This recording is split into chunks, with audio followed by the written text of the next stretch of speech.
Bonjour à tous, bonjour à toutes, Anne-Marie avec vous aujourd'hui.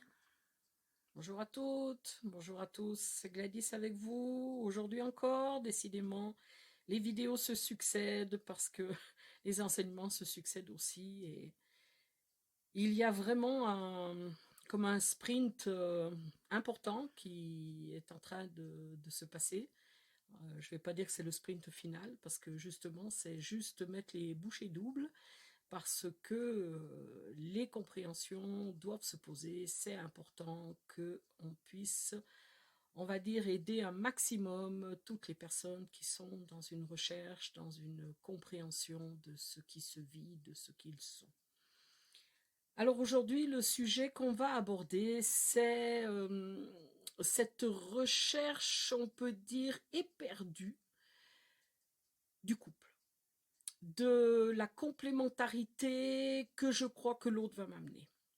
Et qui fait que dans ma vie, d'une manière ou d'une autre, que ce soit chez les hommes ou chez les femmes, indépendamment de l'âge, il y a cette recherche du compagnon ou de la compagne parce que ouais, je crois, j'ai vraiment la croyance profonde que l'autre va m'apporter quoi, ce que je ne suis pas capable de m'apporter. Alors,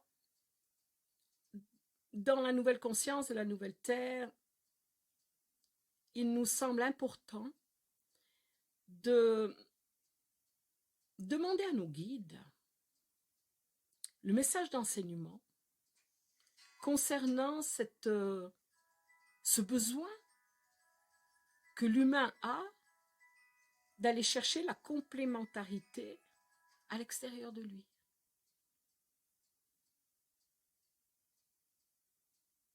Alors je demande à Anne-Marie, à son canal, si les guides peuvent nous donner un enseignement là-dessus.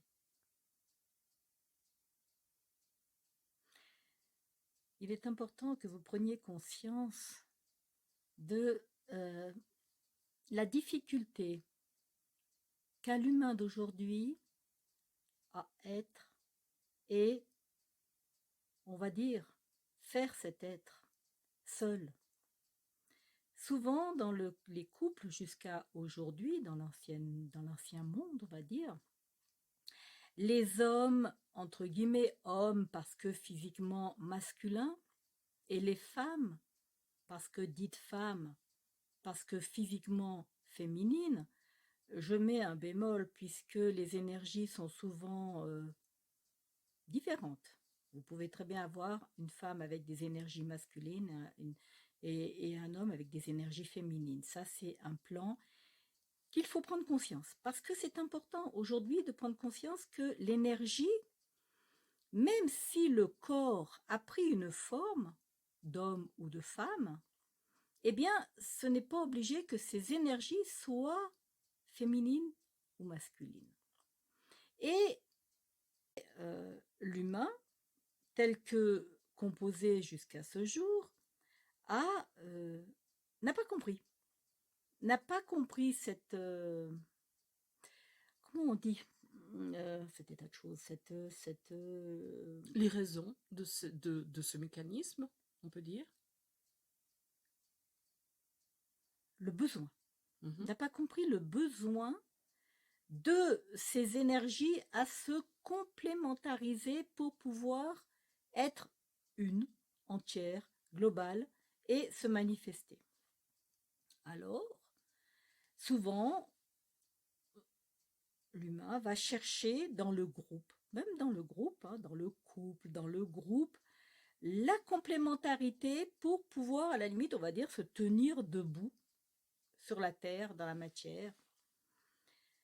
Cela revient un petit peu à ce qui vous a été enseigné hier par rapport à ces énergies qui viennent se manifester et qui, entrant en contact avec Terre-Mère, créent le corps. Alors le corps, une fois créé, s'il perd contact avec la terre-mère ou s'il perd contact avec les énergies qui le créent, eh bien il va chercher ces énergies chez l'autre, chez le chat, chez le chien, chez la vache. L'humain va chercher dans tout ce qui, entre guillemets, vit, a une vie humaine, enfin une vie pas humaine, comment on dit, une vie, à une vie. tout simplement, Mhm. cette complémentarité. Et eh bien là, c'est là que nous avons, entre guillemets, un problème. Parce que l'humain n'a pas compris que dans son entièreté, il est aussi bien masculin que féminin. Que le corps qui se manifeste sur la Terre, dans une forme ou dans une autre, est là uniquement pour expérimenter. Expérimenter la complémentarité avec l'énergie opposée à celle qui est manifestée. Quand on revient dans la nouvelle conscience de la nouvelle Terre, on prend conscience que ces énergies sont une. Comment dire, j'arrive pas à trouver ce qu'il me dit. C'est comme si elle est une, mais elle est en deux, séparée en deux. Comment on peut expliquer ça? Il y a deux polarités. Dans le 1, il y a une seule énergie avec deux voilà, polarités. Et dans ces deux polarités, on va dire, les deux polarités, normalement, dans la nouvelle conscience de la nouvelle Terre, vont se complémentariser, mais en nous. C'est-à-dire qu'on n'aura plus besoin d'aller chercher à l'extérieur comment l'autre peut m'apporter les énergies nécessaires dont j'ai besoin. Alors vous me direz, ben, comment vont se vivre les couples dans la nouvelle conscience de la nouvelle Terre? Alors, je dirais, je vais en décevoir quelques-uns, qu'il n'y aura plus de couple de cette manière-là et de cette forme-là. Les couples seront momentanément, fusionneront momentanément pour créer à l'instant T une création commune. Une création commune, voilà, quelle qu'elle soit. Et aujourd'hui, sur la Terre, beaucoup de couples vont se défaire, nous dirons dématérialiser, parce que le couple s'est matérialisé, a matérialisé quelque chose, on va dire, donc le couple, à partir de deux énergies dans des corps différents. Et aujourd'hui, ce qu'on nous demande, c'est de matérialiser à partir des deux polarités de l'unité que je suis. Et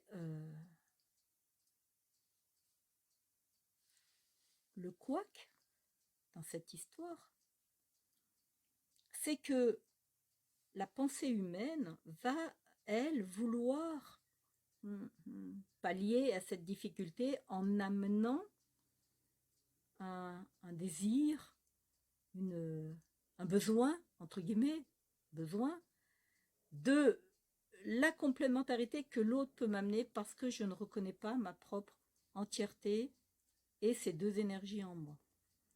Est-ce que j'ai été claire? Parce que des fois, ce n'est pas. Alors, on peut peut-être ajouter que les couples ne sont pas obligés de se séparer.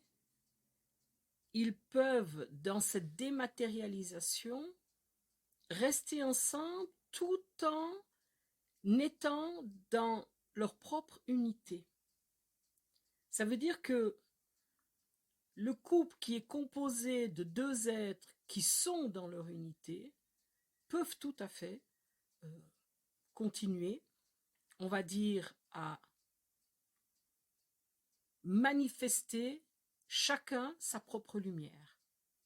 Ce qui va changer énormément dans ces, on peut dire, nouveaux couples de la nouvelle Terre, c'est qu'il n'y a plus de dépendance, il n'y a plus de recherche, ni de complémentarité, ni de nourriture énergétique, ni d'équilibre chez l'autre. Non, je suis en relation avec l'autre, mais je suis d'abord dans ma propre unité.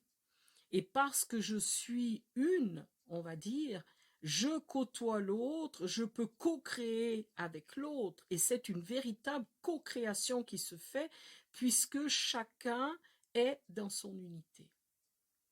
Et ça, c'est vraiment quelque chose de fondamental.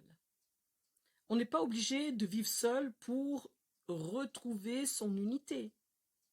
Mais très souvent, lorsqu'on est dans ce genre de couple, il est difficile de revenir à sa propre unité parce qu'on va dire que l'autre va être un miroir de mes difficultés, que l'autre va peut-être les amplifier, alors que ces difficultés sont simplement là et que c'est à moi d'en prendre conscience.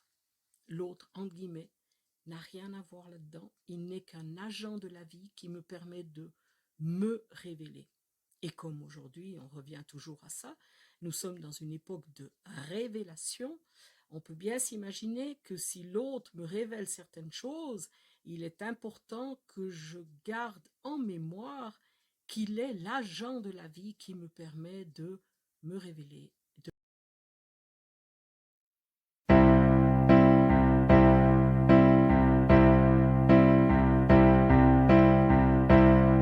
Avec le temps, l'amour s'est enfui de nos vies.